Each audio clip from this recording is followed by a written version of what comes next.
نحمده ونصلي على رسوله الكريم أما بعد فأعوذ بالله من الشيطان الرجيم بسم الله الرحمن الرحيم إن الدين عند الله الإسلام وما اختلف الذين أوتوا الكتاب إلا من بعد ما جاءهم العلم بغيا بينهم ومن يكفر بآيات الله فإن الله سريع الحساب صدق الله العظيم رب اشرح لي صدري ويسر لي أمري واحلل عقدة من لساني يفقهوا قولي واجعل لي وزيرا من أهلي آمين يا رب العالمين۔ سب پارٹیسپینٹس جو ہیں، سب اسٹوڈنٹس کو فرسٹ جو لیکچر ہے ہمارا اس میں ویلکم۔ انشاءاللہ آج سے باقاعدہ جو ہے کورس کا آغاز ہو رہا ہے۔ انٹروڈکشن یا بیک گراؤنڈ ہم کہہ رہے ہیں، جس کانٹیکس میں ہم یہ ساری ڈسکشن کریں گے وہ آپ سب لوگوں سے نا آشنا نہیں ہیں، آپ اچھے طریقے سے اس سے اویئر ہیں کہ جو 19 سینچری تھی یہ امت مسلمہ پر ایک طرح سے نا بڑی مشکل یہ صدی تھی 19 سینچری، کیونکہ کلونیل راج جو ہے پوری طریقے سے امت مسلمہ پر چھا چکا تھا، یعنی کلونیل رول جو تھا اس کے ماتحت آ چکی تھی پوری کی پوری امت۔ یعنی وہاں پہ اگر خلافت عثمانیہ موجود تھی تو وہ بھی سمبولیکلی موجود تھی، یعنی حقیقت میں دیکھا جائے تو خلافت عثمانیہ بھی بہت حد تک جو ہے مجبور ہو چکی تھی کلونیل جو پاورز تھیں ان کے آگے۔ تو یہ سمجھ لیں کہ یہاں سے ہماری غلامی کا صحیح معنوں میں آغاز ہو جاتا ہے۔ اس کے بعد ہم دیکھتے ہیں کہ جو ایک آخری سمبل رہ گیا تھا، مطلب یہ ایک اس کی وہ حیثیت تو نہیں تھی جو پہلے کبھی تھی، یعنی کسی زمانے میں جب خلافت عثمانیہ اپنی پیک پر تھی تو آپ کو پتہ ہے کہ پوری دنیا پر مسلمانوں کا ہی راج تھا، لیکن یہ بات اب بہت حد تک تبدیل ہو چکی تھی اور خلافت عثمانیہ کی ساری پاور چھن چکی تھی۔ آخرکار ہوا یہ ہے کہ جو اس کی جو رہی صحیح کثرت تھی وہ بھی پوری ہوئی جب 1924 میں کمال اتا ترک جو ہے اس نے خلافت کو ابالش کر دیا اور ترکش ریپبلک کی بنیاد ڈالی۔ یعنی یہ سمجھ لیں کہ ایک بہت بڑا اتنا بڑا حادثہ تھا کہ جس کو امت مسلمہ نے اس سے پہلے کبھی فیس نہیں کیا تھا۔ جب سے رسول اکرم صلی اللہ علیہ وسلم اس دنیا میں آئے اس کے بعد سے لے کے اب تک آپ دیکھیں کہ مسلسل مسلمانوں کی حکومت رہی۔ ہاں بیچ میں ایک ایسا وقت ضرور آیا تھا جب خلافت بنو عباس جو ہے اسے ختم کیا گیا اور جو ہے تاتاریوں کا حملہ ہوا، منگولز کا حملہ ہوا، لیکن اس دوران بھی مسلمانوں کے پاس مختلف پاکٹس میں جو ہے پاور موجود تھی۔ لیکن خلافت عثمانیہ کے خاتمے کے بعد ہم دیکھتے ہیں کہ مسلمان پورے کے پورے جو ہے کلونیل راج کے تحت آ گئے۔ اور یہ بات ہم سب جانتے ہیں کہ جب کوئی قوم جو ہے غلام بنا لی جاتی ہے نا تو اس کے جو کانسیپٹس ہوتے ہیں وہ نہیں رہتے جو اصل میں وہ کانسیپٹس تھے جب کہ اس قوم کی بنیاد ڈالی گئی تھی، کیونکہ جو آقا قومیں ہوتی ہیں، جو ڈومیننٹ قومیں ہوتی ہیں، پھر وہ خود ڈکٹیٹ کرتی ہیں کہ غلام قوموں کو کیسے سوچنا ہے۔ جیسے علامہ اقبال نے اس شعر میں کہا نا کہ تھا جو ناخوب بتدریج وہی خوب ہوا، یعنی جو چیز پہلے ان ایکسیپٹیبل تھی، ان امیجنیبل تھی، وہ اب ایکسیپٹیبل ہو گئی۔ ٹھیک ہے، اب وہ جو ہے ہمارے لیے ایک نارمل سی چیز ہے، لیکن پہلے کبھی امت مسلمہ میں اس کا نام و نشان تک نہیں تھا، یعنی اس کے بارے میں ذرا برابر بھی ٹالرنس نہیں تھی۔ وہ نظریات جو آج ہم لے کے چل رہے ہیں، اگر ہمارے اسلاف ان کو دیکھ لیں تو وہ تو پریشان ہو جائیں کہ یہ تو بالکل ایلین ٹو اسلام ہے، لیکن اس کے باوجود ہمارے ہاں وہ کانسیپٹس جو ہیں وہ پڑھائے بھی جا رہے ہیں، ان پر ڈسکشن بھی ہو رہی ہے۔ تو یہ اصل میں ہوتا ہے جب آپ غلام بن جاتے ہیں تو پھر اس کے بعد آپ کے ہاتھ میں چیزیں نہیں رہتی ہیں، پھر وہ جو قومیں آپ کے اوپر غالب ہوتی ہیں پھر وہی ڈکٹیٹ کرتی ہیں کہ آپ کو کیسے سوچنا ہے۔ اور اس حوالے سے آپ کو پتہ ہی ہے کہ اورینٹلزم جو ہے، اورینٹلسٹ نے جو کام کیا کہ جو بھی جہاں جہاں پہ بھی وہ گئے اور جہاں جہاں جن قوموں کو بھی انہوں نے ماتحت کیا، ان کے کانسیپٹس کو، ان کے بنیادی نظریات کو انہوں نے سمجھا اور اس کے اندر خاص طور پہ جو ہے جان بوجھ کر پرورژن ڈالی۔ تو یہی حال جو ہے امت مسلمہ کے ساتھ بھی ہوا۔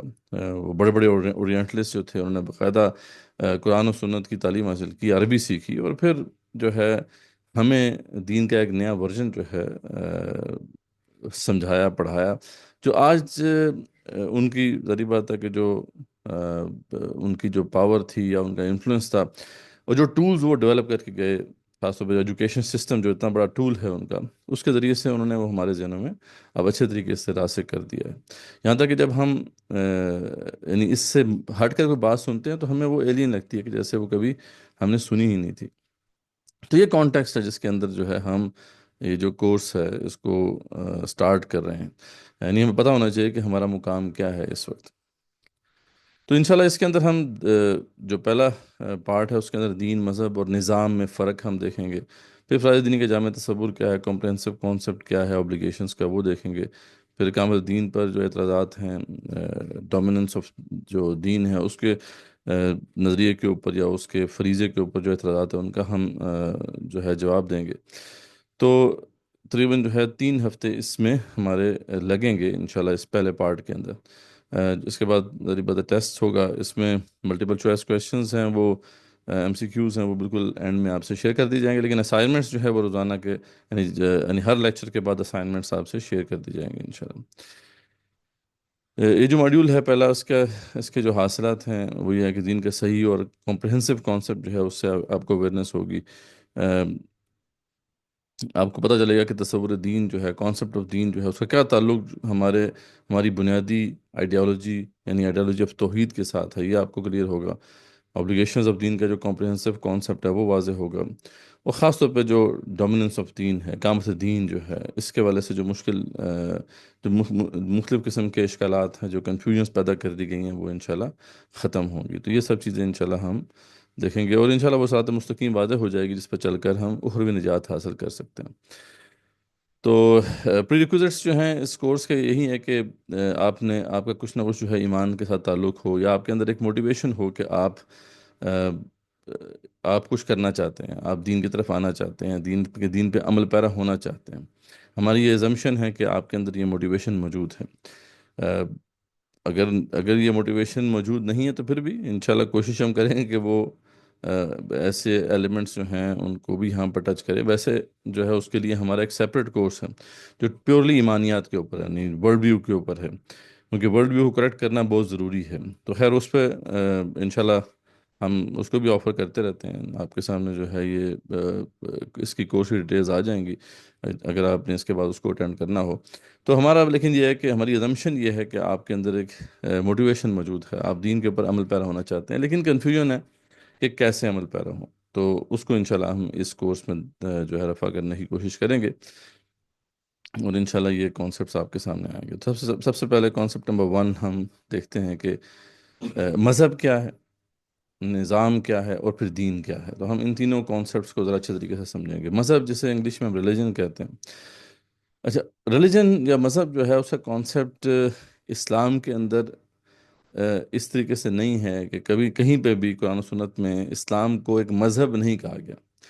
لفظ مذہب تو ویسے عربی زبان کا ہی ہے، لیکن یہ ہے کہ یعنی اس کا مذہب کا مطلب تو راستہ، یا ایک جو ہے چلنے کا ایک طریقہ۔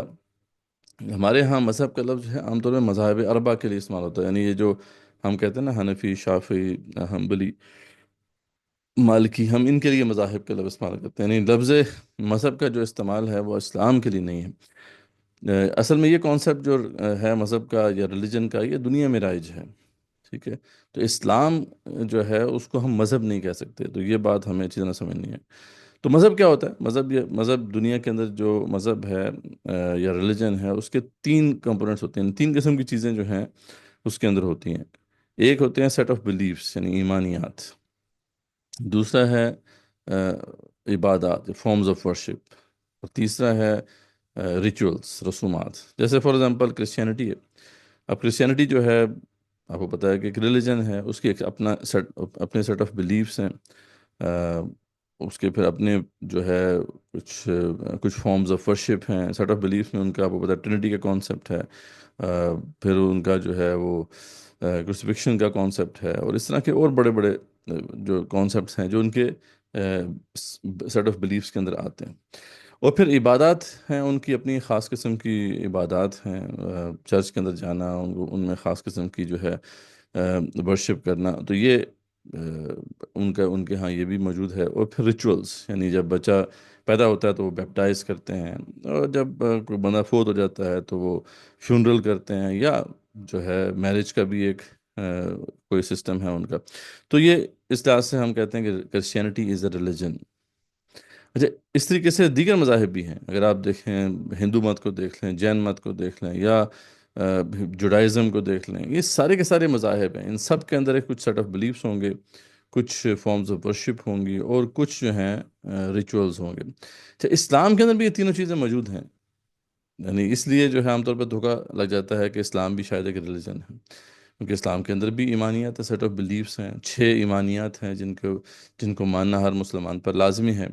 پھر عبادات ہیں، فارمز آف ورشپ ہیں، ہمیں پتہ ہے نماز، روزہ، حج، زکوٰۃ، یہ سب مسلمان جانتے ہیں. اور پھر رسومات ہیں ہمارے ہاں بھی نکاح کا کانسیپٹ ہے، ہمارے ہاں جنازے کا کانسیپٹ ہے، ہمارے ہاں جو ہے عقیقے کا کانسیپٹ ہے. تو یہ سارے ریچولز بھی ہیں.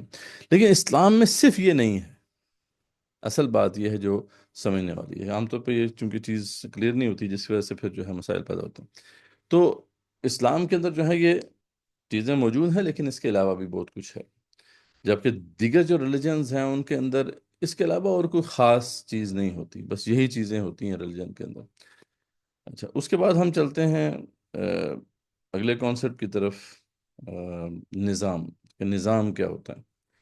اچھا، نظام جو ہے اس کی ضرورت کیوں پیش آتی ہے، یہ پہلے ہم اچھی طرح سے دیکھ لیں کہ نظام یا سسٹم جسے ہم کہتے ہیں، اس کی ضرورت وہاں پیش آتی ہے جہاں پہ کوئی مسلمانوں کی کمیونٹی موجود ہو.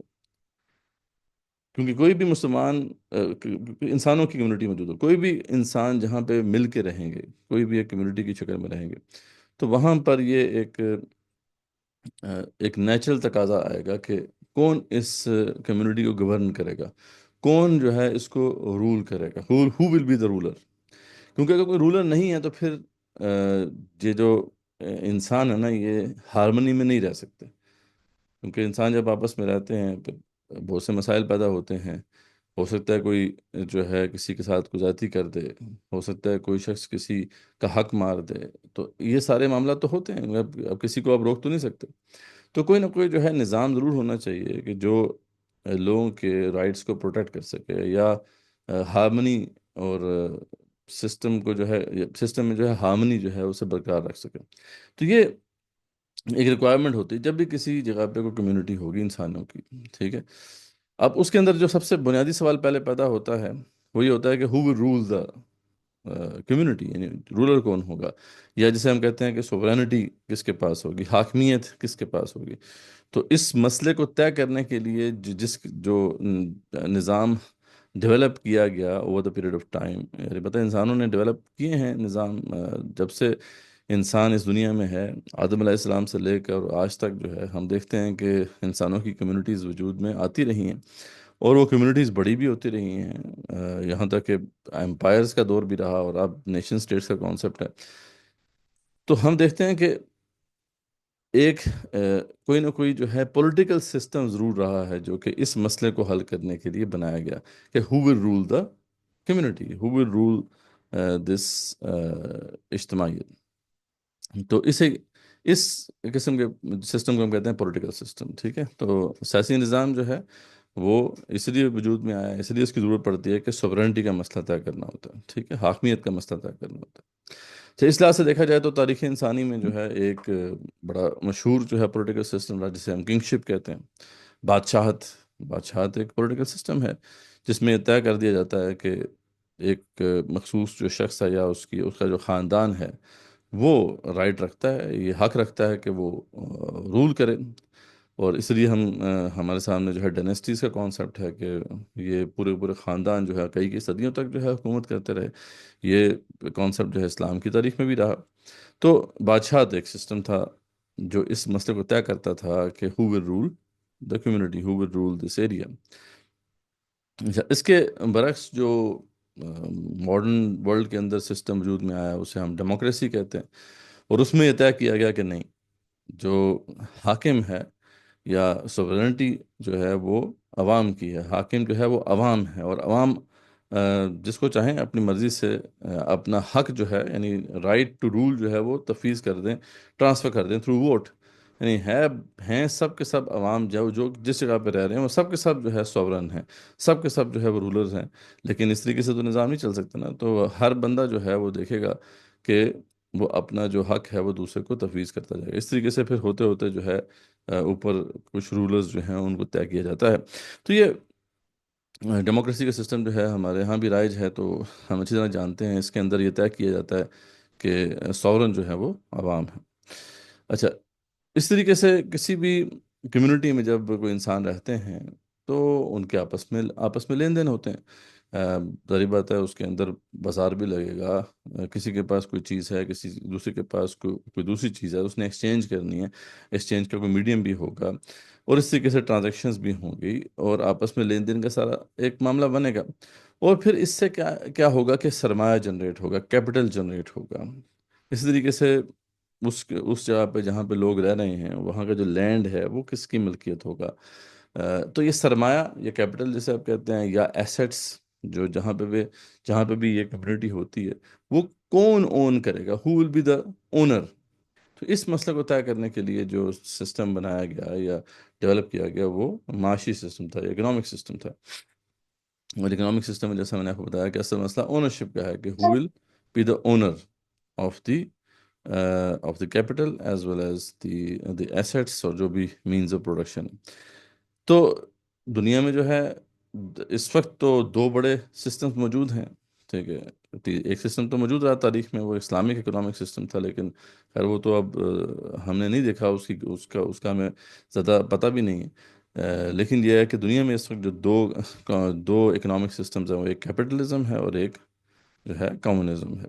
کیپٹلزم میں بس اصول یہی ہے کہ زیادہ سے زیادہ اونرشپ جو ہے وہ فرد کی ہے، انڈیویجول کی ہے، اور کم سے کم اسٹیٹ کی ہے. جبکہ کمیونزم کے اندر زیادہ سے زیادہ اسٹیٹ کی اونرشپ ہے اور کم سے کم انڈیویجول کی ہے. تو یہ ایک بنیادی فرق ہے.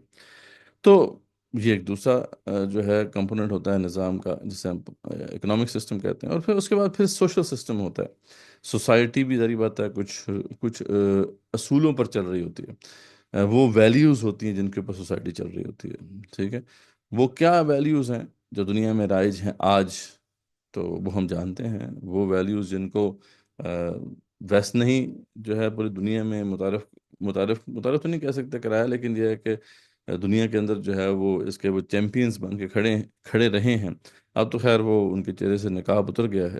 اب یہ ان کی ویلیوز نہیں ہیں، اب سب جانتے ہیں، ان کے اپنے لوگ بھی جان چکے ہیں کہ یہ ان کی ویلیوز نہیں ہے. لیکن یہ وہ ویلیوز تھی جن کے اوپر ویسٹ نے اپنا نظام کھڑا کیا تھا اور یہی دنیا میں رائج کرنے کی ان کی کوشش رہی ہے. اس میں سب سے بنیادی جو ویلیو ہے یا سب سے بنیادی جو پرنسپل ہے وہ ہے فریڈم، لبرٹی، آزادی.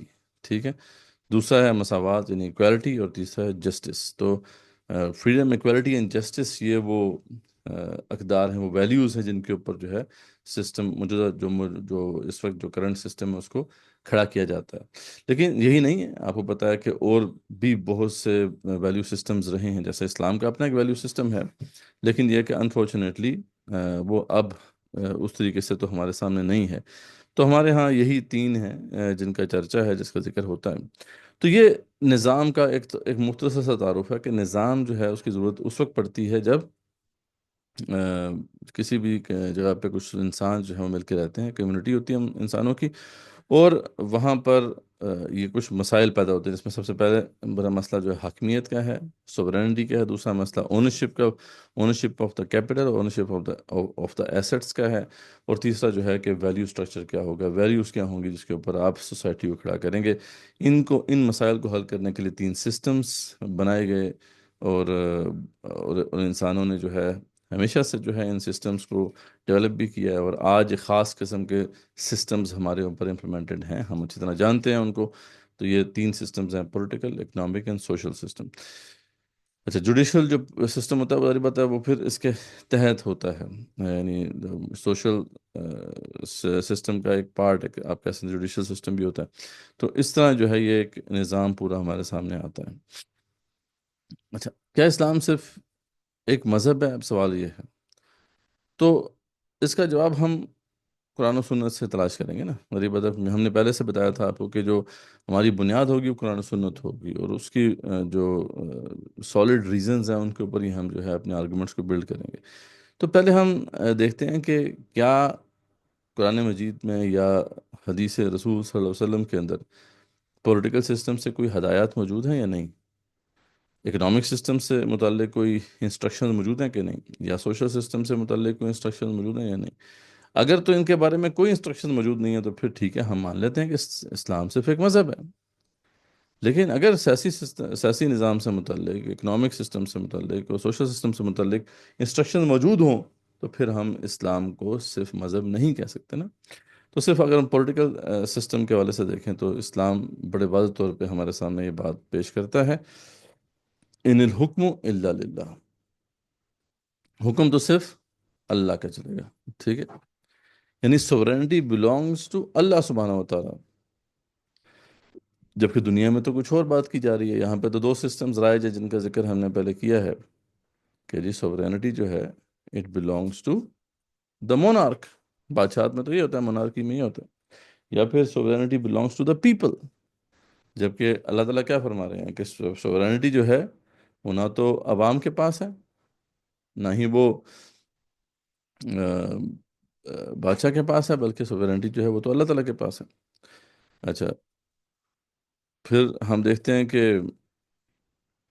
اللہ تعالیٰ جو ہے سورہ حجرات میں ایک اصول واضح کرتے ہیں کہ یا ایھا الذین آمنوا لا تقدموا بین یدی اللہ ورسولہ، کیا ایمان والو اللہ اور اس کے رسول سے آگے مت بڑھو صلی اللہ علیہ وسلم، واتقوا اللہ، اللہ سے ڈرتے رہو، ان اللہ سمیع علیم، اللہ تعالیٰ سننے والا ہے، جاننے والا ہے۔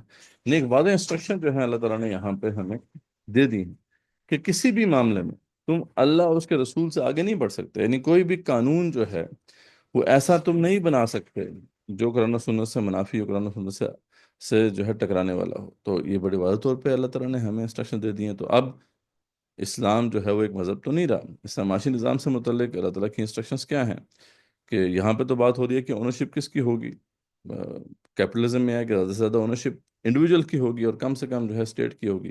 کمیونزم میں کیا ہے کہ زیادہ سے زیادہ اسٹیٹ کی ہوگی اور کم سے کم انڈیویجول کی ہوگی۔ جبکہ اللہ تعالیٰ کیا فرماتے ہیں، اس آیت کرسی میں ہم پڑھتے ہیں کہ لہو ما فی السماوات و ما فی الارض، اسی کے لیے جو کچھ بھی آسمان و زمین میں ہے، یعنی اونرشپ بلونگز اونلی ٹو اللہ سبحانہ و تعالیٰ۔ اچھا، تو یہ تو بالکل یعنی ٹکرا گیا نا معاملہ، کہ دنیا کے اندر تو یہ طے کیا جا رہا ہے کہ اونرشپ یا تو انڈیویجول کی ہے یا اسٹیٹ کی ہے، جبکہ اللہ تعالیٰ قرآن مجید میں واضح انسٹرکشنز دے رہے ہیں کہ جو اونرشپ ہے وہ تو کسی کی نہیں ہے، وہ تو اللہ تعالیٰ کی ہے۔ تو اب اس کا مطلب ہے کہ اسلام جو ہے وہ انٹرفیئر کر رہا ہے ان کانسیپٹ کے ساتھ۔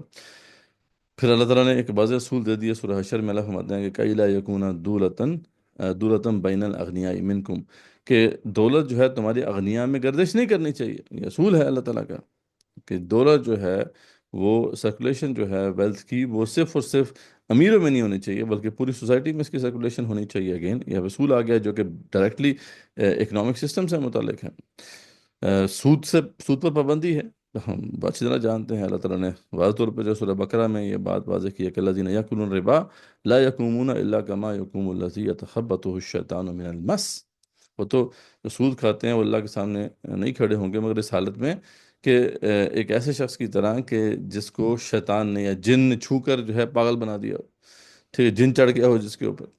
تو اور بتایا گیا کہ جو اگر تم باز نہیں آتے سود کے کاروبار سے تو فاظنوا بحرب من اللہ ورسولہ، تو پھر اللہ اس کے رسول سے جنگ کے لیے تیار ہو جاؤ۔ تو اسی طریقے سے اللہ تعالیٰ نے واضح فرمایا کہ یا ایھا الذین آمنوا اتقوا اللہ وذروا ما بقی من الربا ان کنتم مؤمنین فإن لم تفعلوا فأذنوا بحرب من اللہ ورسولہ، اور تم باز نہیں آتے تو پھر اللہ اس کے رسول سے جنگ کے لیے تیار ہو جاؤ۔ اب سود یعنی جو فائنینشیل سسٹم ہے وہ کسی بھی اکنامک سسٹم کا بڑا انٹیگرل پارٹ ہوتا ہے۔ اب اس کے لیے واضح انسٹرکشن اللہ تعالیٰ دے رہے ہیں کہ تم جو ہے سود کا کاروبار نہیں کر سکتے۔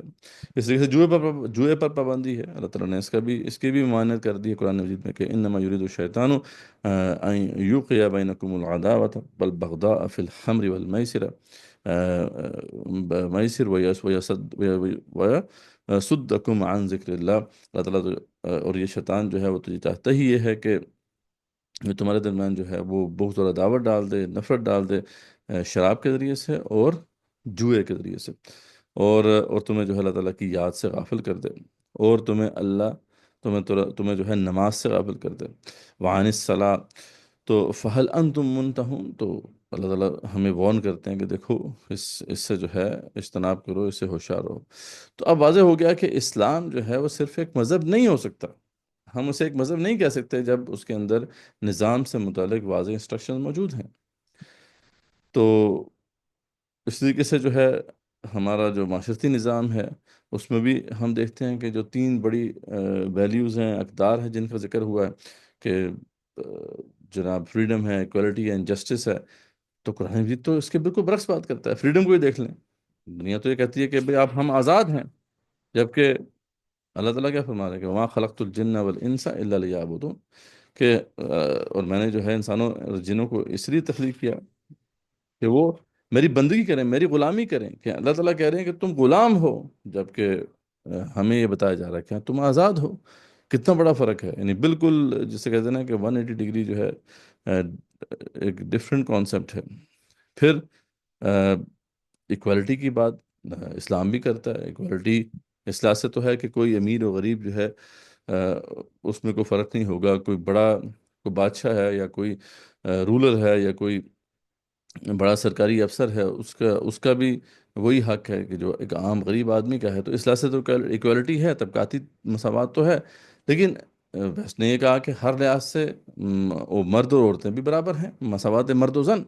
تو اس کو اسلام جو ہے وہ اکنالج نہیں کرتا، اور یہ ہے بھی بالکل خلاف واقعہ بات کہ مرد اور عورت کیسے برابر ہو سکتے ہیں، جبکہ ان کی ساخت ہی ڈفرینٹ ہے، ان کا سٹرکچر ہی ڈفرینٹ ہے، ان کو بنایا ہی ڈفرینٹ طریقے سے گیا ہے۔ تو اس لحاظ سے جو ہے ایک بہت بڑا مسئلہ پیدا ہوا جب ایکوالٹی مرد اور عورت میں لائی گئی، تو پھر سے فیملی سسٹم تباہ ہو گیا، اور اس کی وجہ سے جو بھی ویسٹ نے سفر کیا وہ تو آپ کے ہمارے سامنے کی بات ہے۔ تو اسلام جو ہے وہ کہتا ہے کہ مساوات مردودہ نہیں ہوگا، الرجال قوامون علی النساء۔ فیملی کے جو انسٹیٹیوشن ہے اس کے اندر اللہ تعالیٰ نے مردوں کو عورتوں پر حاکم مقرر کیا ہے، اتھارٹی دی ہے، وہ اس لیے تاکہ یہ انسٹیٹیوشن صحیح طریقے سے چل سکے۔ اگر دو رولرز ہوں گے تو پھر انسٹیٹیوشن نہیں چلے گا، لیکن یہ لوگ نہیں سمجھتے، یعنی ویسٹ تو ظاہری بات ہے اس کو تو یہ سمجھ آ ہی نہیں سکتا، کیونکہ انہوں نے تو ایکوالٹی کا جو ہے یہ بس ایک سر پہ جو ہے معاملہ چڑھا لیا ہے۔ لیکن یہ ہے کہ اسلام جس طریقے سے عورتوں کا دائرہ ڈیفائن کرتا ہے کہ عورتوں کا اپنا ہی ایک دائرہ اختیار ہے، دائرہ عمل ہے، اس طریقے سے مردوں کا اپنا دائرہ عمل ہے، ان کی کچھ اپنی اوبلیگیشنز ہیں، جس کی جتنی رسپانسبلٹی ہے اس کے مطابق اس کی اوبلیگیشنز بھی زیادہ ہیں۔ تو اس لحاظ سے جو ہے اللہ تعالیٰ نے ایک سٹرکچر دیا ہے جو کہ انفارچونیٹلی جو ہے اس وقت جو ویسٹرن تہذیب ہے اس کے اس کے تحت جو سسٹم چل رہے ہیں اس کے اندر اس کو ملوز خاطر نہیں رکھا گیا، جس کی وجہ سے پھر مسائل پیدا ہوتے ہیں۔ اچھا، عدل جو ہے یہ تیسری بڑی جو ہے وہ قدر ہے جس پہ دنیا کے معاشرے اس وقت چل رہے ہیں۔ اب عدل سے مراد یہ نہیں کہ صرف کورٹ کا نظام اچھا ہو جائے اور منصفانہ ہو جائے، بلکہ اصل بات یہ ہے کہ اگر اللہ تعالیٰ کے احکامات نافذ نہیں کیے جائیں گے تو عدل ہو ہی نہیں سکتا۔ ٹھیک ہے، اب یہ سارے کے سارے جو قوانین ہیں وہ اللہ تعالیٰ نے خود دیے ہیں، یعنی دنیا کے اندر جو ہے جو جسٹس ہو رہا ہے وہ مین میڈ لاز کے ذریعے سے ہو رہا ہے، جبکہ اللہ تعالیٰ یہاں پہ واضح طور پہ فرماتے ہیں کہ تم اللہ کے جو لاز ہیں وہ تم امپلیمنٹ کرو گے تب عدل ہوگا، کیونکہ اللہ ہی بہتر جانتا ہے انسانوں کو اور انسانی معاشروں کو۔ اس لیے جب اس کے احکامات جو اس نے دیے ہیں ان کو نافذ کیا جائے گا تو عدل ہوگا، اگر ان کو نافذ نہیں کیا جائے گا تو پھر عدل ہو ہی نہیں سکتا۔ ٹھیک ہے، تو یہاں پہ بھی ہم دیکھتے ہیں کہ معاشرتی نظام کے اندر بھی جو ہے ایک بہت بڑا فرق موجود ہے۔ تو اب ہم اسے کنکلوڈ کرتے ہیں اس کانسیپٹ کو کہ دین جو ہے، یعنی اسلام جو ہے وہ دین ہے، ٹھیک ہے، اور دین ایک مکمل ضابطہ حیات ہوتا ہے، ایک ضابطہ حیات ہوتا ہے، ایک کمپلیٹ کوڈ آف لائف ہوتا ہے، اور اس کے اندر دونوں چیزیں آ جاتی ہیں۔ اس کے اندر جو ہے مذہب کے سارے معاملات بھی آ جاتے ہیں، نظام کے سارے معاملات بھی آ جاتے ہیں، اور ان دونوں کے مابین اگر کوئی چیز رہتی ہے تو وہ بھی آ جاتی ہے، جیسے ڈومیسٹک لائف ہے، یعنی وہ بھی تو ایک بہت بڑی لائف ہے ہماری زندگی کی۔ ہم صرف جو ہے انڈیویجول تو نہیں زندگی گزار رہے، اور نہ ہی ہم ایک سوسائٹی کے اندر زندگی گزار رہے ہیں، بلکہ ہماری زندگی کا ایک بہت بڑا حصہ جو ہے وہ اپنے گھر کے اندر بھی گزرتا ہے، جو ڈومیسٹک لائف ہے۔ تو چاہے ڈومیسٹک لائف ہو، چاہے وہ انڈیویجول لائف ہو، چاہے وہ کلیکٹیو لائف ہو، ان سب سے متعلق قرآن مجید اور اللہ کے رسول صلی اللہ علیہ وسلم کی سنت ہے، وہ واضح ہدایات، واضح انسٹرکشنز دیتی ہیں۔ تو معلوم ہوا کہ اسلام ایک دین ہے، اور اللہ تعالیٰ نے اسلام کو دین ہی کہا ہے۔ اسلام نے کہیں پہ بھی اللہ تعالیٰ نے کہیں پہ بھی اسلام کو مذہب نہیں کہا، نہ ہی کہیں پہ بھی اسلام کو نظام کہا ہے۔ لیکن ہمارے ہاں جو ہے نا یہ ڈائکوٹمیز چل رہی ہیں. کچھ لوگ جو ہیں وہ تو صرف اسلام کو ایک مذہب سمجھے بیٹھے ہیں اور وہ اسی حد تک اس کو لے کے پریکٹس کر رہے ہیں، اور کچھ لوگ جو ہیں وہ بالکل اس کو ایک نظام سمجھ رہے ہیں. ٹھیک ہے، اور وہ مذہب کے پہلو کو بالکل چھوڑے بیٹھے ہیں. تو یہ دونوں ہی غلط ہیں. اسلام ایک مکمل ضابطہ حیات ہے، وہ ہماری لائف کے ہر پہلو سے متعلق اپنی ہدایات دیتا ہے. تو یہ جب تک ہمیں کلیئر نہیں ہوگا، آگے کانسیپٹ آف دین جو ہے ہم نہیں سمجھ سکتے.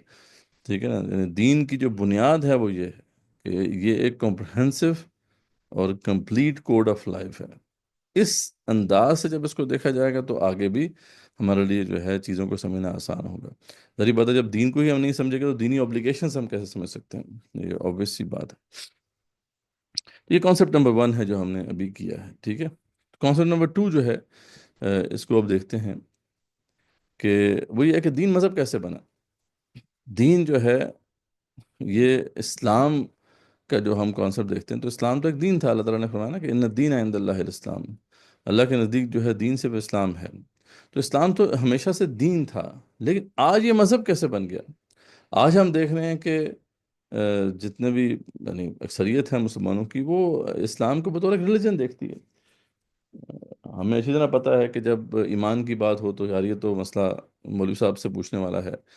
جب بھی کوئی مسئلہ ہو نکاح سے متعلق، عقیقے سے متعلق، جنازے سے متعلق، ہم مولوی صاحب سے پوچھتے ہیں.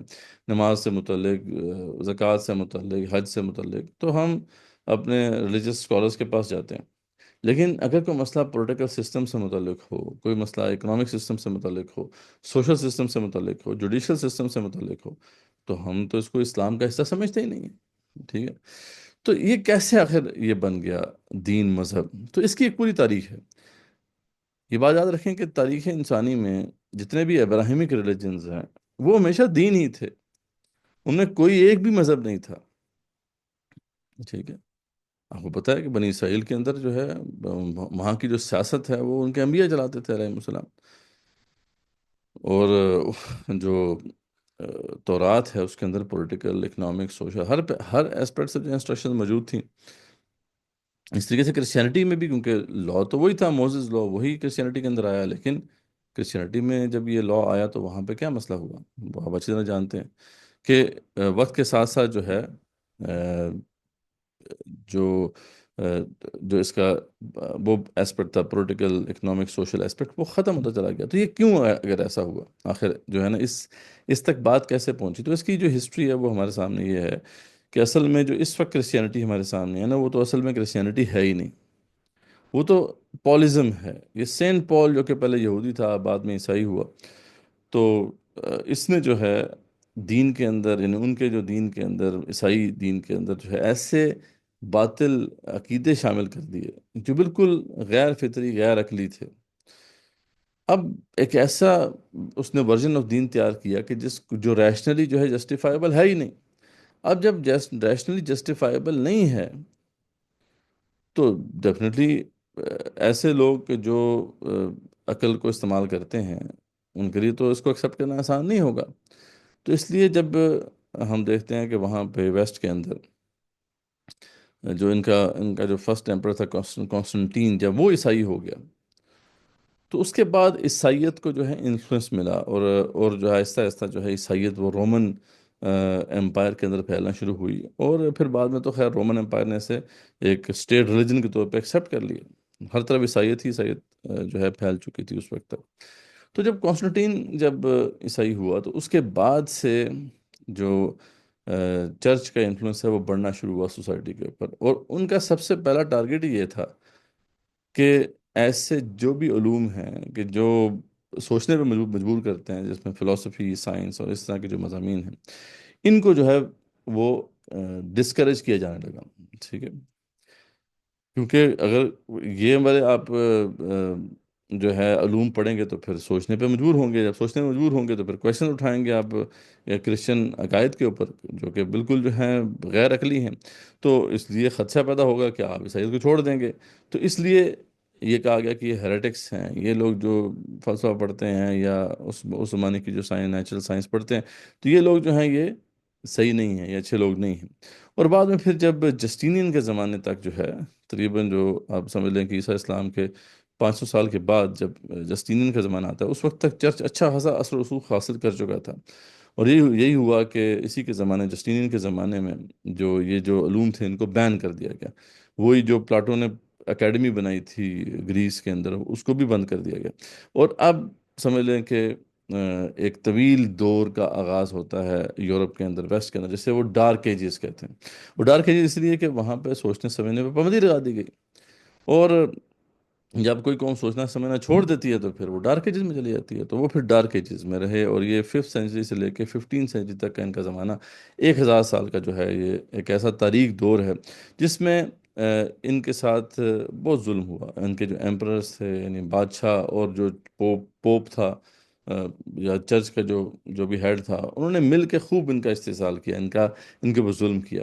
یعنی 99% آف دا لینڈ جو تھا وہ اس 1% اشرافیہ کے پاس تھا. اور اس اشرافیہ میں یا تو مونارک اور اس کی فیملی کے لوگ ہوتے تھے، یا پھر یہ جو مولوی لوگ ہوتے تھے، یعنی ان کے جو مولوی ہوتے تھے، چرچ وغیرہ، پوپ، اور اس کے ساتھ جو جتنے بھی جو اس کے جو ہے ماتحت پادری وغیرہ ہیں. تو اب یہ سچویشن تھی، جس کی وجہ سے کیا ہوا کہ وہ ڈارک ایجز میں 1000 سال تک رہے. اب 1000 سال تک ڈارک ایجز میں رہ کر اور اس ظلم کو سہ کر آخر کار ایک ریاکشن ہوا. اور وہ لوگ جب اس کے خلاف سفارہ ہوئے، تو سب سے پہلے ان کی جو تنقید کا نشانہ بنا وہ مذہبی تھا. اور سب شروع میں جو ہے اس تحریک کو شروع کیا تھا مارٹن لوتھر نے، جرمنی کے اندر ریفارمیشن کی یہ تحریک تھی. اور اس کا بنیادی کانسیپٹ یہ تھا کہ ہم نے چرچ کو ریفارم کرنا ہے. ٹھیک ہے، سب سے پہلے تو اس نے کہا کہ یہ کیا بات ہے کہ جو بائبل ہے صرف جو ہے یہ پو بھی پڑھ سکتا ہے، عام بندہ نہیں پڑھ سکتا. اس نے ٹرانسلیشن کی بھی پڑھو. اس طریقے سے یہ جو ہے یہ نظریہ تھا کہ جو سیلویشن ہے، یعنی نجات ہے اخروی، یہ پوپ ہی بانٹیں گے. یہ جب پوپ یا پادری بانٹیں گے تو یہ کیسے ہو گیا؟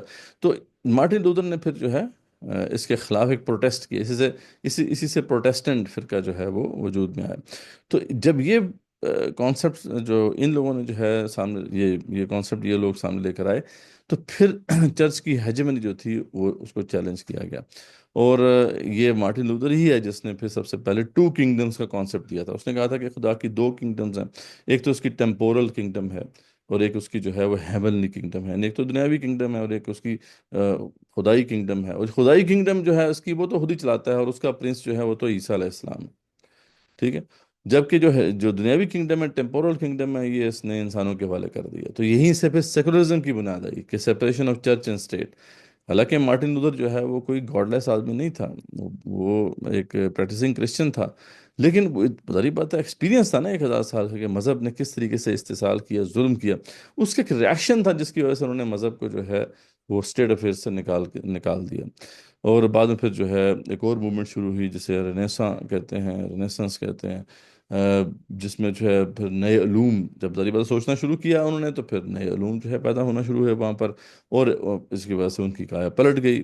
یورپ جو ہے اس کے اندر اس کو جو ہے نئی ٹیکنالوجی ملنا شروع ہوئی، اور اس ٹیکنالوجی کے بل بوتے پر پھر کلونیل پاور جو ہے وہ ہمارے اوپر مسلط ہوئی. تو یہ سارا پروسیس ہے. اب اس سارے پروسیس میں اگر ہم دیکھیں ان کے کانٹیکسٹ میں، ویسٹ کے کانٹیکسٹ میں، تو وہ تو بیچارے مجبور تھے کہ مذہب کو جو ہے وہ اسٹیٹ افیئر سے نکالیں. لیکن کیونکہ جب یہی ہم پہ غالب آ گئے، تو انہوں نے اپنا نظریہ ہم پر جو ہے مسلط کر دیا. حالانکہ ہمارے ہاں تو یہ تصور ہے ہی نہیں.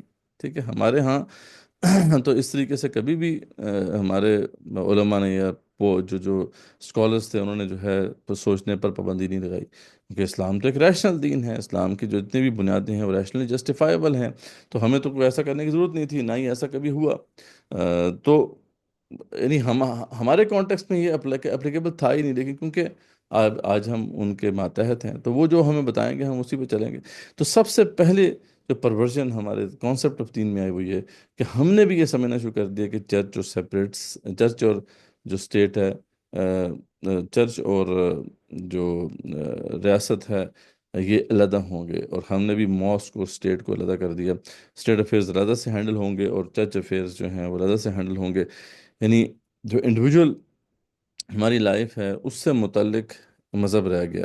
کہ مذہب کا تعلق کیونکہ ہماری انڈیویجول لائف سے ہے، تو اس کا کوئی تعلق جو ہے ہماری کلیکٹیو لائف سے نہیں ہوگا. اسٹیٹ افیئرس کیونکہ کلیکٹیو لائف سے متعلق ہیں، اس لیے اس کو جو ہے مذہب سے بالکل نکال دیا گیا. تو یہی سیکولرزم کی بنیاد تھی. تو یہ سارا اصل میں معاملہ ہوا، یہ اس کا بیک گراؤنڈ ہے۔ اچھا، اسی طریقے سے جب یہ کانسیپٹ جو ہے ویسٹ کے اندر راسخ ہو گیا اور انہوں نے دنیا کے اندر جو ہے سیکولر نظاموں کی بنیاد ڈالنا شروع کر دی، تو یہ اثرات جو ہیں ہم پر بھی پڑے، تو جس کی وجہ سے جو ہے آج ہم اسی کانسیپٹ کے اوپر جو ہے کھڑے کھڑے نظر آتے ہیں۔ لیکن اس کے اندر کچھ اور عوامل بھی ہیں، کچھ اور فیکٹرز بھی ہیں، جس میں فار ایگزامپل ہم دیکھیں، اگر غور سے دیکھیں کہ جو ہم نے ڈویژن کی ہے مذہب اور نظام کی، کہ مذہب سے متعلق اگر آپ دعوت دیتے ہیں یا مذہب کی چیزوں کو آپ چھیڑتے ہیں، تو حکمران طبقات کو کوئی خطرہ نہیں ہے اس سے، کیونکہ آپ تو انڈیویجول میٹر کو ایڈریس کر رہے ہیں۔ اسلام کے بدترین دشمن بھی آپ کی تائید کرتے ہیں، یعنی آپ کی جو تبلیغی جماعتیں ہیں یا اصلاحی جماعتیں ہیں، وہ پوری دنیا کے اندر اس جو ہے ویسٹرن ورلڈ کے اندر جاتی ہیں، ان کو ویلکم کیا جاتا ہے، ان کو سپورٹ کیا جاتا ہے۔ ایون کہ اسرائیل کے اندر بھی جو ہے ایک زمانے میں جو ہے دو تبلیغی مراکز قائم تھے، کوئی اس سے کوئی مسئلہ نہیں ہے اگر آپ جو ہے دعوت دے رہے ہیں مذہب کی، تو اس سے تو ان کو کیا خطرہ ہو سکتا ہے؟ ٹھیک ہے، بلکہ آپ کو پتہ ہے کہ وائٹ ہاؤس میں ڈنرز بھی ہوتے رہے ہیں، وائٹ ہاؤس میں افطاریاں بھی ہوتی رہی ہیں، وہاں بڑے بڑے اجتماعات ہوتے رہے ہیں ویسٹرن کنٹریز کے اندر۔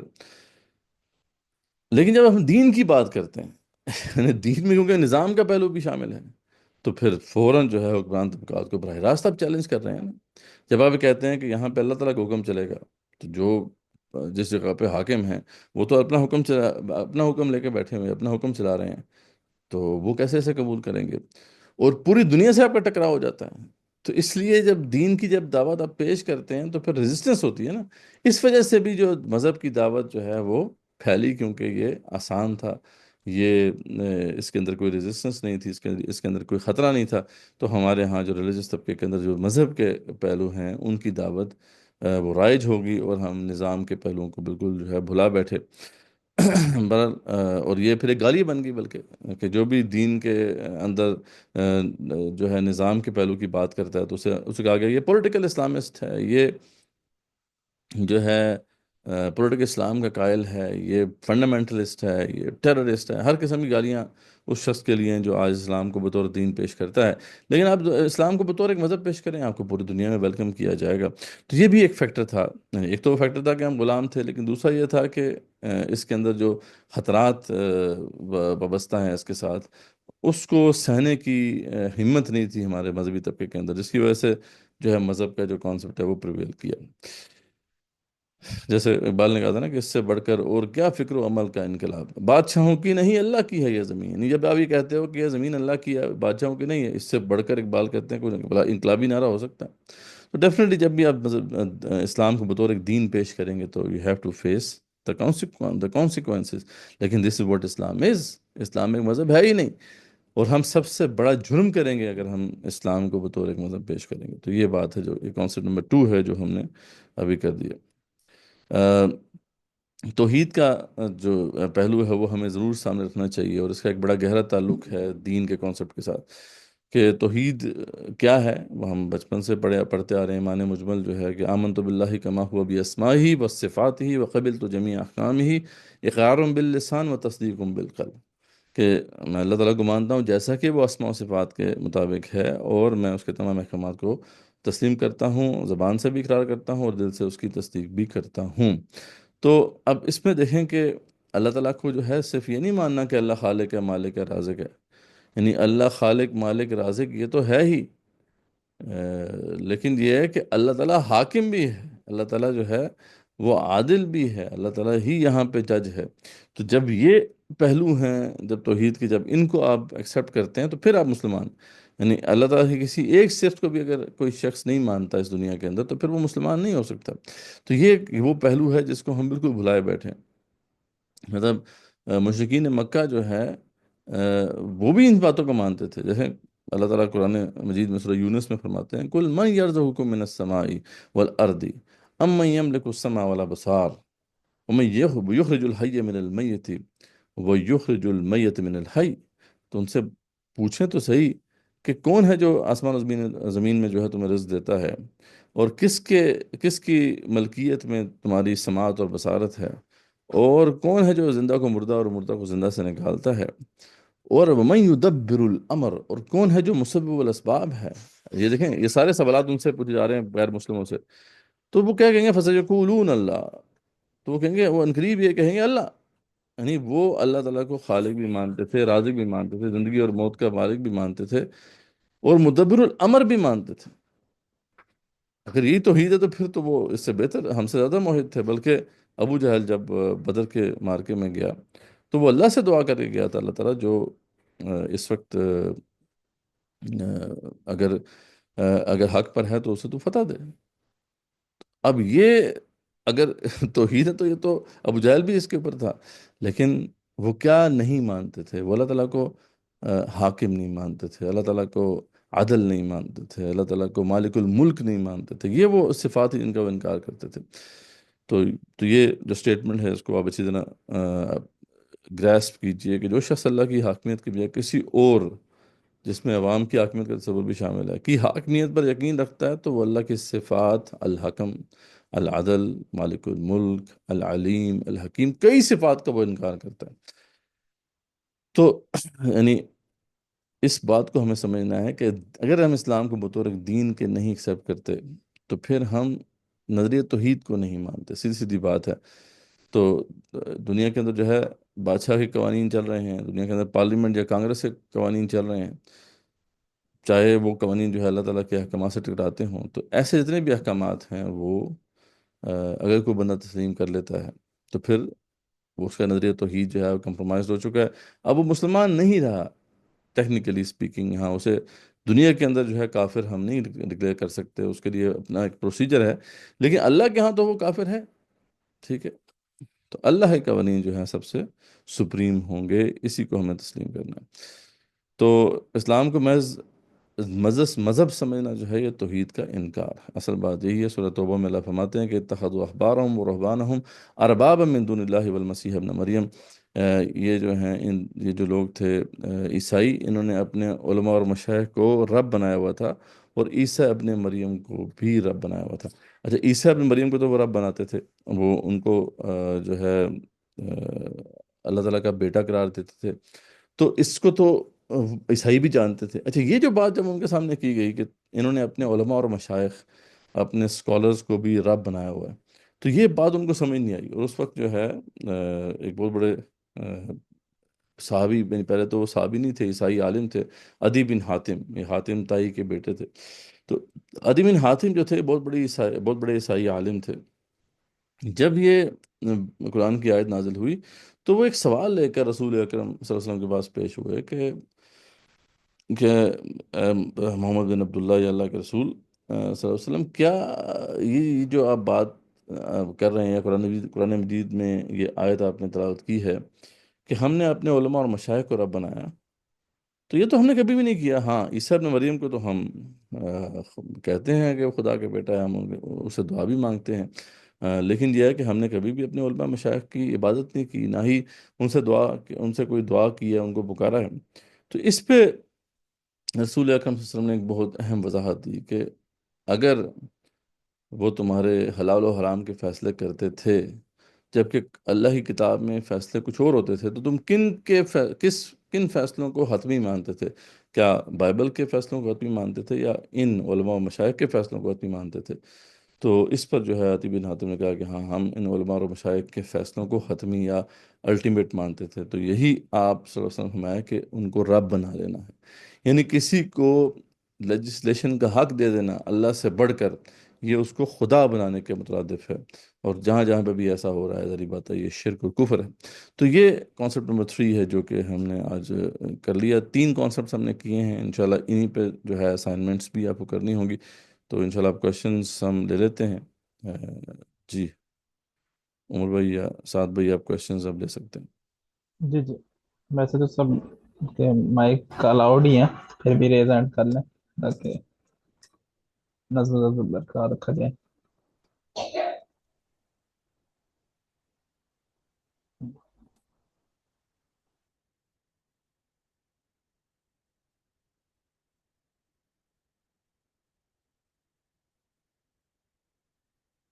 جی، کوئی کوشچن ہے؟ کہیے گا۔ بہت امپورٹنٹ کانسیپٹس ہیں یہ تینوں، ان سے متعلق کوشچنس تو ہونے چاہیے۔ السلام علیکم۔ جی وعلیکم السلام ورحمۃ اللہ۔ جی میں طلحہ بات کر رہا ہوں، جیسے کہ آپ نے بہت اچھے انداز میں واضح کیا دین اور مذہب کا فرق، لیکن جی اگر ہم ابھی دیکھتے ہیں تو جو کالج یونیورسٹی سسٹم ہے اس کو تو آپ ویسے الگ کر دیں، آپ اگر دینی طبقے کی بھی بات کرتے ہیں تو ان میں بھی یہ سوچ بہت کم پائی جاتی ہے۔ تو یہ جو ڈور کا یہ سرا یہ ہمارے ہاتھ سے کس وقت نکلا ہے؟ مطلب یونیورسٹی کالجز وہ سسٹم تو ہمارے اپنے نہیں تھے، لیکن اگر آپ مدارس یا اس طرح کی چیزوں کی بھی بات کرتے ہیں تو ہمارے ہاں لوگ دین کے اس جامع تصور کو آج بھی اس انداز میں اون نہیں کرتے، اور ہمارے ہاں بھی وہ لوگ جنہوں نے اس طرح کے کام کیے ہیں ان کو مطلب ان کی پشت پہ ان کا اپنا مدرسہ بھی نہیں ہوتا، یا اکثر ایسی بات کرنے والوں کو ان کے اپنے اساتذہ یا ان کے اپنے مدارس کو پورا طبقہ نکل جاتا ہے کہ بھئی یہ عام راستے سے ہٹ گئے۔ مثال کے طور پہ اگر یو ایس اے میں ہم بات کریں تو امام انور اللہ اللہ کی کتنا بڑا نام ہے، اسی طرح بالکل۔ سید قطب ان کو ان کے اپنے جو درس تدریس سے وابستہ لوگ ہیں وہ کہتے ہیں کہ یہ خوارج ہیں۔ اس طرح ہمارے ہاں جماعت اسلامی ہے، اس کا بھی یہی حال ہے۔ تو یہ یونیورسٹی کا جو طبقہ ہے وہ تو بالکل الگ نکل گیا نا، لیکن جو دینی مدارس ہیں ان کو اس چیز سے کیا مسئلہ ہے؟ جی طلعہ بھائی، جیسے میں نے ذکر کیا نا کہ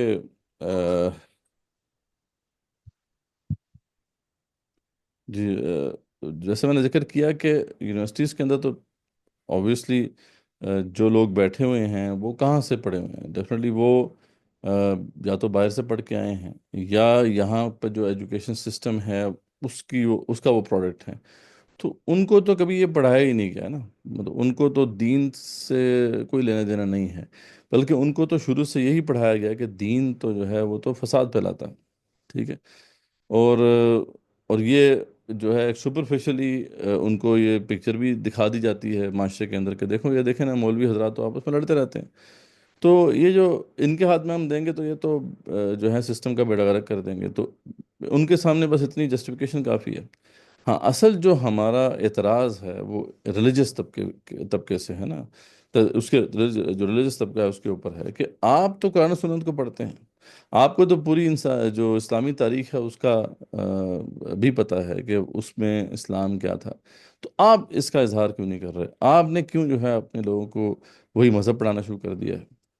تو جب یہ ہم اعتراض ان پہ کرتے ہیں تو ان کی طرف سے وہی اپالوجی آتی ہے کہ دیکھیں اگر ہم دین کی بات کریں گے تو یہ جو سسٹم چل رہا ہے یہ بھی نہیں چلے گا۔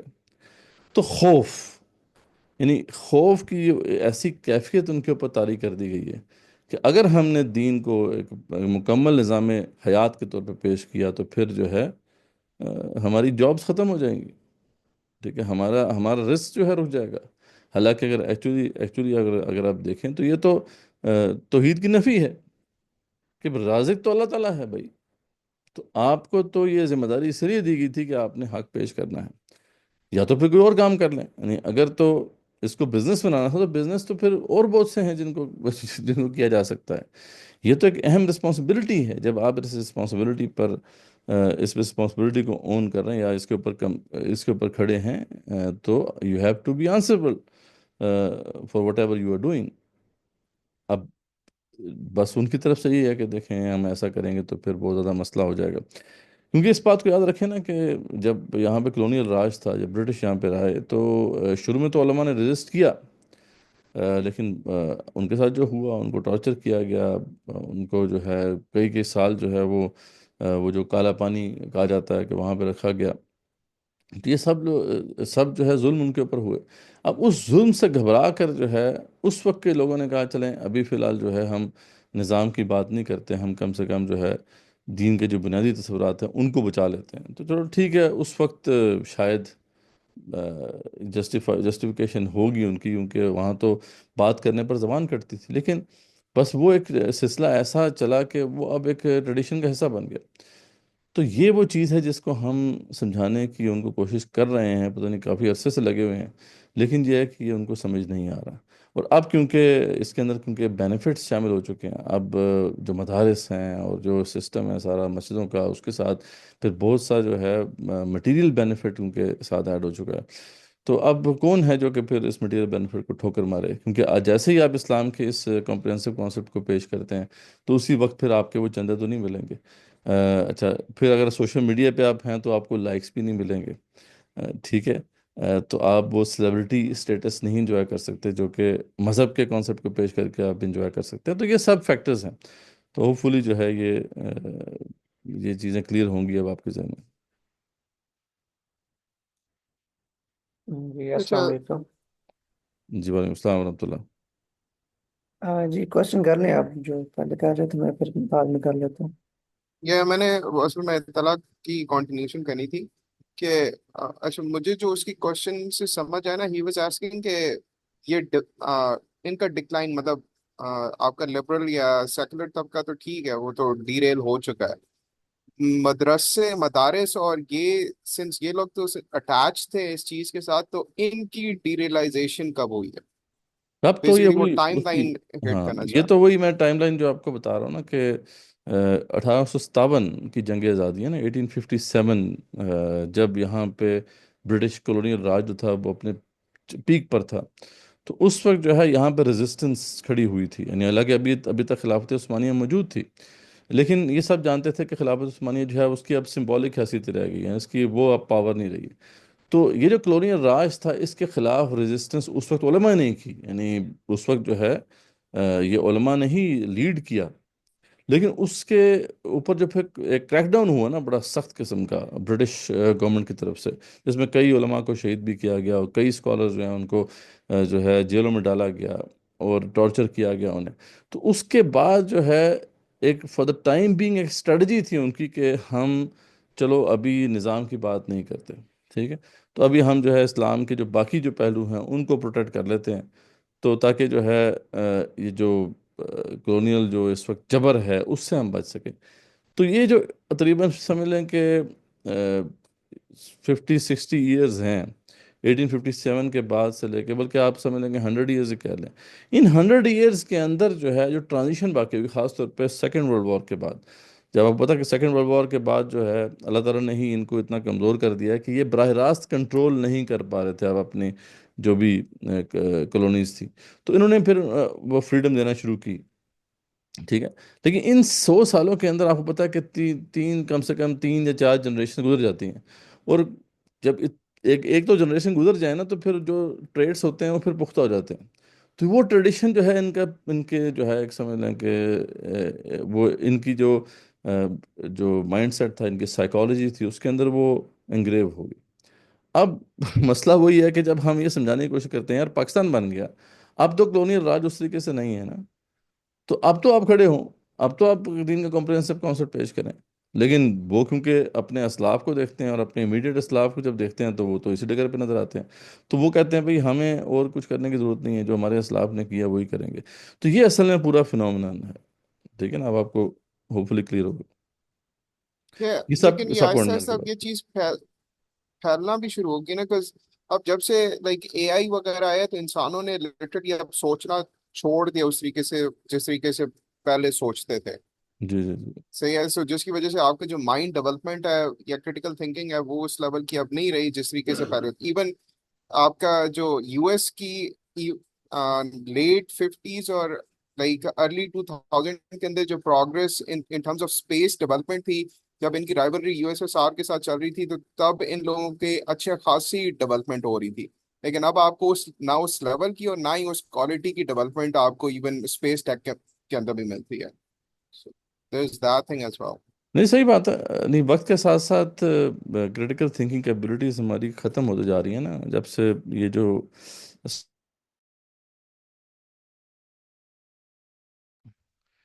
جو ہے یہ ایک میڈیا کا ایڈوینٹ ہوا اور خاص طور پہ انٹرنیٹ آیا، تو اس کے بعد یہ کہا جاتا ہے نا یہ پوسٹ ماڈرن ورلڈ ہے. یہ پوسٹ ماڈرن ورلڈ کے اندر سب سے بڑا مسئلہ یہ ہے کہ ہمارے ویسے ہی انسانوں کے اندر جو کریٹیکل تھنکنگ کیپبلٹیز کم، مطلب عام انسانوں میں کم ہی ہوتی تھیں.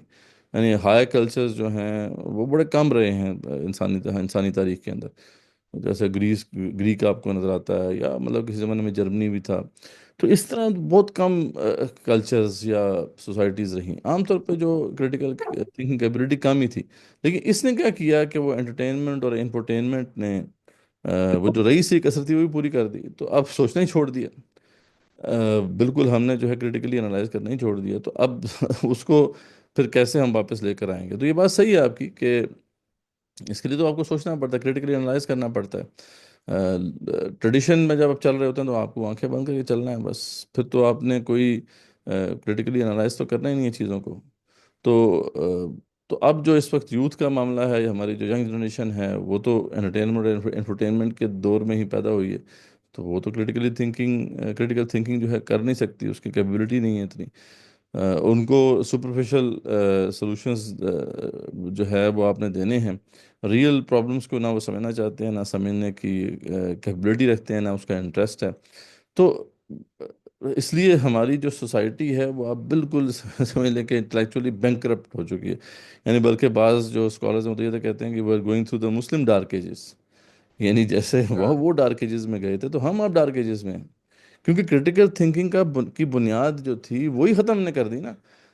آپ کو پتہ ہے کہ یہ ویسٹ کے اندر، جب میں نے بتایا آپ کو کہ سینٹ پال نے جب وہ غلط قسم کے آئیڈیاز ان کو دیے، تو وہ جسٹیفائی نہیں کر سکتے۔ اچھا، ہمارے ہاں ہماری جو ایمانیات ہیں، ہمارے فنڈامنٹلز ہیں، وہ تو بڑے جو ہے نا سالڈ گراؤنڈز پہ کھڑے ہیں، لیکن ہمارے علماء یا جو ریلیجس طبقہ وہ ہمیں کیا بتاتا ہے کہ یار آنکھیں بند کر کے تم نے ایمان لانا ہے، ٹھیک ہے، یہ تو غیبی ایمان ہے، یہ تو انٹلیکچولی اسیس کر کے آپ نے لانا ہی نہیں ہے۔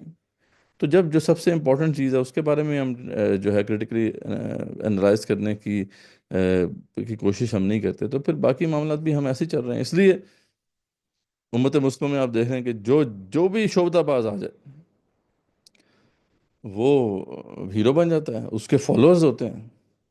یہاں تو سائیں شف سرکار جو ہیں، ان کے جو فالوورز ہیں وہ پڑھے لکھے نوجوان اور پی ایچ ڈی ڈاکٹرز، اور آپ کو جو ہے جو اشرافیہ ایلیٹ میں سے کتنے لوگ ملتے ہیں، بندہ حیران ہوتا ہے کہ یار ان سے بھی لوگ متاثر ہو جاتے ہیں، کیونکہ جب سوچنا ہی نہیں تو بغیر سوچ کے چلنے میں تو پھر یہی ہے کہ جو بھی آپ کو کچھ آگے پیچھے کر دے گا بات، تو اس کے بھی ہی چل پڑیں گے۔ تو یہ بات صحیح ہے آپ کی کہ یہ بالکل۔ کیپیبلٹیز وقت کے ساتھ ساتھ ڈیمینش ہوتی گئیں اور اب بہت ختم ہو گئی ہیں تقریباً۔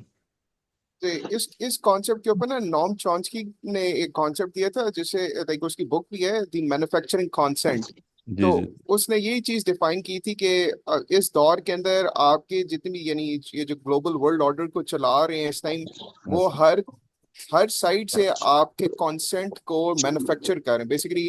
ایون جو آپ سوچتے ہو، آپ خود سمجھتے ہو کہ وہ چیز باعث نہیں ہے، لیکن وہ اٹ سیلف باعث ہوتی ہے آپ کو کانسٹنٹ بمبارڈمنٹ سے، انفرٹینمنٹ سے، انٹرٹینمنٹ سے، ای ٹی سی نا، وہ بیسیکلی آپ کی رائے وہ خود کریٹ کر کے تو آپ کو اپنے حساب سے چلانے کی کوشش کر رہے ہیں۔ سو ادھر پھر وہی وہاں پہ کریٹیکل تھنکنگ جب تک آپ نہیں اپنے اندر امبیڈ کرو گے تو آپ نہیں وہ کر سکتے کچھ۔ بالکل صحیح بات ہے۔ یہ ان کا کام ہے، نوم چومسکی کا ہے، پھر ایڈورڈ سعید کا کام ہے۔ وہ اگر آپ دیکھیں انہوں نے تو بہت کمال کیا کہ جو نئی ویو ہے اورینٹلزم کی، اس کو ایکسپوز کیا، اور حالانکہ وہ فلسطینین کرسچن تھے، لیکن انہوں نے مسلمانوں کے حق میں اتنا کام کیا کہ مسلمانوں نے اپنے لیے اتنا کام نہیں کیا۔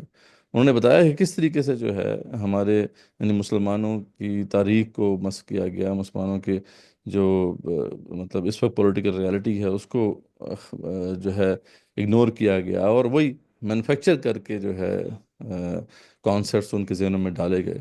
یہ سارا معاملہ کہ یار پولیٹیکل اسلام جو ہے یہ تو ہے ہی ٹیررزم، ٹھیک ہے، یہ کس نے ایکویٹ کیا، یہ کس نے ہمارے ذہنوں میں جو ہے یہ امبیڈ کر دیا؟ ڈیفینیٹلی ان لوگوں نے کیا، ان کے پاس پورا میڈیا ہے، ان کے پاس ایجوکیشن سسٹم ہے۔ جی تو اوکے، نجس فاطمہ، آپ انمیوٹ کر لیں۔ السلام علیکم جی وعلیکم السلام۔ سر، میرا کویشچن یہ تھا، ابھی آپ نے جس طرح سے سود کے بارے میں بھی تھوڑا گائیڈ کیا، تو ابھی جو مینس کہ آج کل جس طرح کے یہ ایک پروفیشن اپناتے ہیں، جیسے یہ چارٹرڈ اکاؤنٹنٹ یا ہوتے ہیں، یا جو اے سی سی اے وغیرہ یا سی ایس ایس وغیرہ کے، ان میں تو ان کا جو ہے وہ نظام اس طرح کا ہوتا ہے کہ انہیں وہ کرنا پڑتا ہے، تو ان کا وہ پروفیشن ہی ایسا ہے، تو ان کے لیے ان چیزوں سے نکل کر یہ سب کچھ ہینڈل کرنا، یہ کس طرح سے پاسبل ہے پاکستان کے معاشرتی نظام میں یا معاشی نظام میں رہ کر، کہ جو ان کے اوپر ایک وہ امپلیمنٹ چیز ہونی ہی ہونی ہے، ہمارا جو معاشی نظام ہے